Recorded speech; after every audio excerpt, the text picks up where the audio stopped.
At certain points in your business, you'd want to track expense, and that makes sense. And in 390, we've built a system just to be able to accommodate that kind of business use case. And our goal with expense tracking is we want to put structure to your spending and to stop financial leakage. And we just didn't build it as just another expense tracker that you could use your notes app or your spreadsheets to handle. We fused everything here into your 390, and I would explain how that works in Jiffy. All right, and why does it matter? We did it because we wanted to control your spending and for you to grow smarter. We don't want you to have a like several spreadsheets that you just have and you're updating daily. And if there was a change, a fraudulent or mistake in any of those dates, and you changed in, let's say, from 20,000 and you removed the last zero and it's now 2,000, that can immediately nullify most of the trust you potentially will have in that data. So expense tracking is just for different things you have in your business to be able to know how those spendings are going. And we want to really the main aim, which is the second one here, is to know how or where your money goes in real time. And for you to be able to record accountability and reporting, you just really want to know what's going on in your business financially. And what are the types of expenses you can track? Generally, these are business specific, and some of them can be done on 390 as well.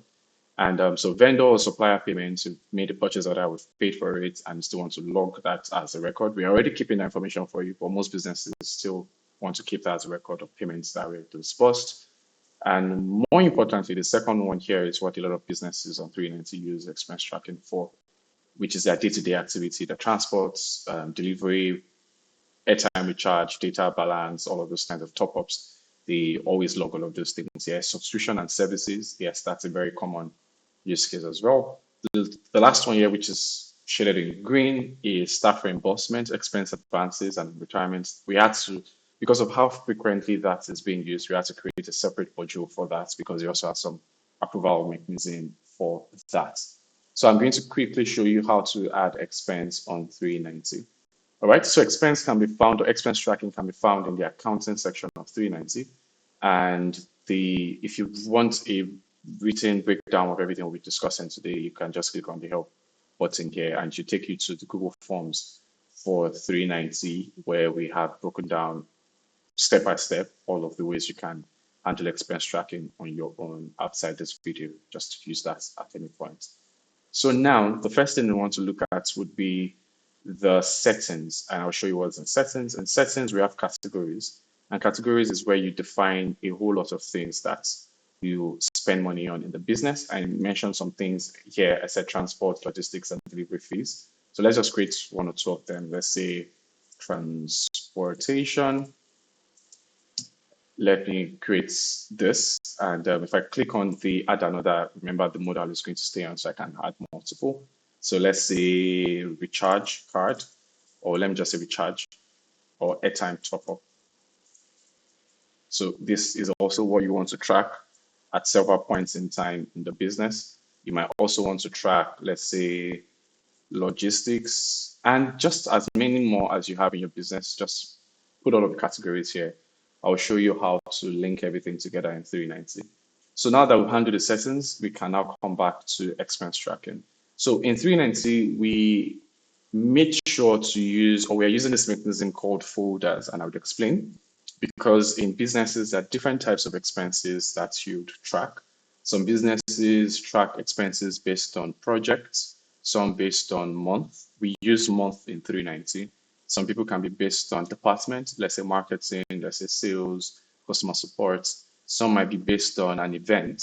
You might have an event coming up, or if you're an event company and you have different clients and you want to track all of the expense, this really comes in handy for you. So different use cases for different businesses. You could just come here and create a folder. So in doing that, you just put in the title and description of that folder. Really, that's all it takes. So for the sake of this video, I'll just use June. This is all spending, let's say, for June. So this way, you can then consolidate every form of spending in the business in 1 month in the system here. All right, to the far right, we have a few options here, and one of them is manage. Under manage, to update or delete. There's the same thing, just update the information here or delete as you will. You could just update the description or the name, and that will take effect. If you'd want, you could delete this. And in some cases, I'll show you when and where this makes sense. So I could leave that out. We also have the access settings. In this case, when you create this expense tracking folder, you are the only one that has access to this folder by default.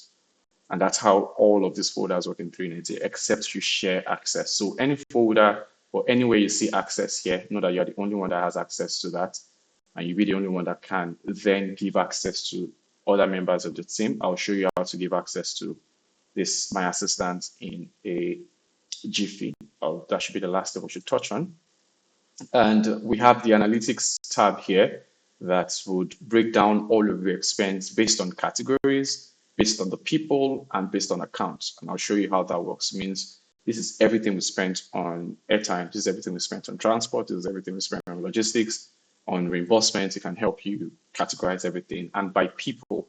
So which of the members of your team were the ones that spent this, and by accounts, which based on the accounts we created in the last video, which accounts basically did this money come out from? Was it petty cash? Was it a bank account? Which of those bank accounts and the likes? And there is a filter here. The filter also works on the entry tab where you can filter all of your entries based on a time frame.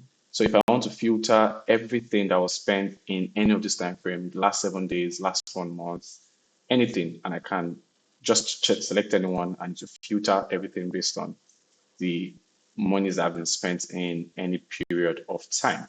All right, so the next one here is to actually then add the expense or income. Because it's expense tracking, it also tracks the income that comes into the business at that time. So I could start with income. Let's say we say that, let's say starting balance. Let's say in June, we started with, let me say 800,000 Naira. And this money came in, let's say on the 6th, and which account? Let's say this money came into, let me say the petty cash account and leave the actual bank account. Let me say it's a petty cash account. And the category, there's only to set its category because it's a starting balance, so I will leave that out. In additional notes, anything I'd want to put there, I could do that as well. And when I'm done, I just have to select add income. So automatically 390 helps you to segment each of these expense, income, and what is left. It does the calculation already for you.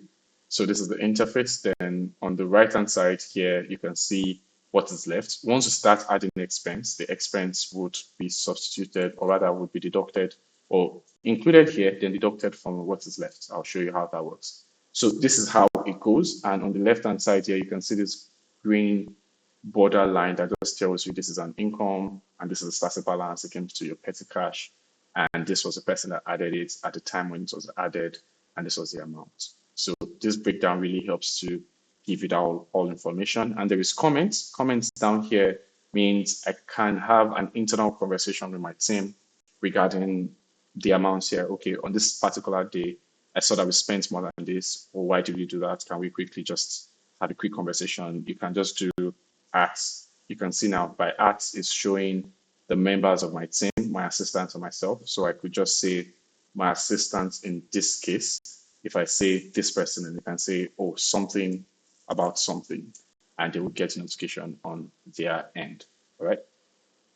So that's that comment. So I'll come back to that later. And the next one here is if I then add an expense. So for expense, I can say we spent, let me use a category, for example, let's say logistics, or let me say airtime top up. Let's say data purchase for team member XYZ. And how much data did we buy? Let's say we bought data of 30,000 for them for the month. And the accounts it came from was a petty cash, and the category for this is airtime. And I could just say they add to top up. All right, this might be all I need for now, and I can add the expense here. So upon adding that, the expense will be automatically added, and we can see there is a color code that comes with it as red. just for you to see what was spent, and the category that was spent from to is here.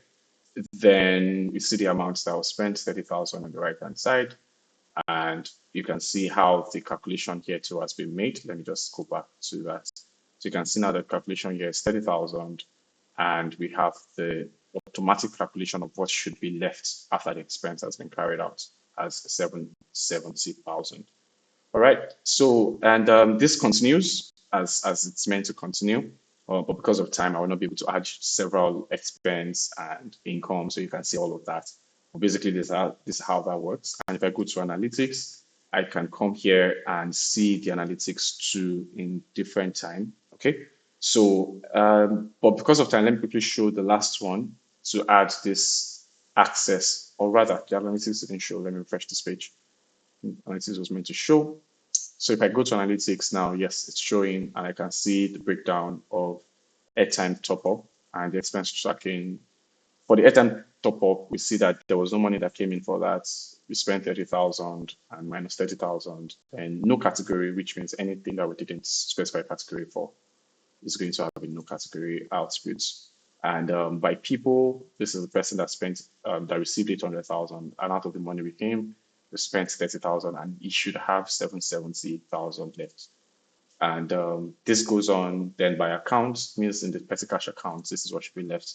In the case of multiple accounts and multiple individuals, we should be able to do all of that here.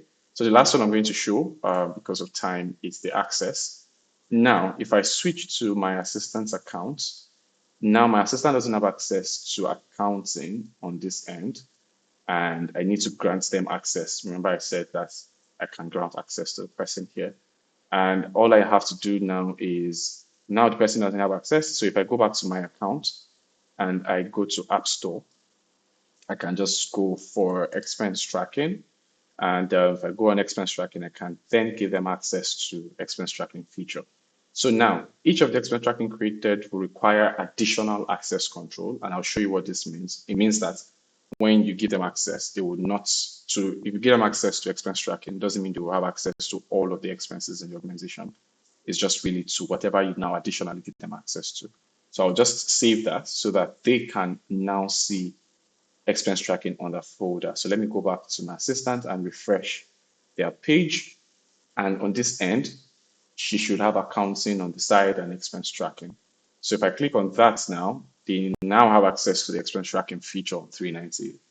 However, not to the folder that I have created because I've not given them access. So the next thing is I can then go to the expense tracking folder I want to give access.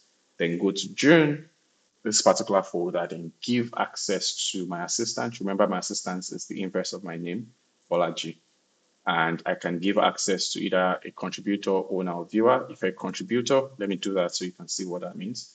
As a contributor, now we've already notified the assistants that you now have access to this folder. So if I refresh this page now for the assistants, they should now see, she should now see the folder on her end.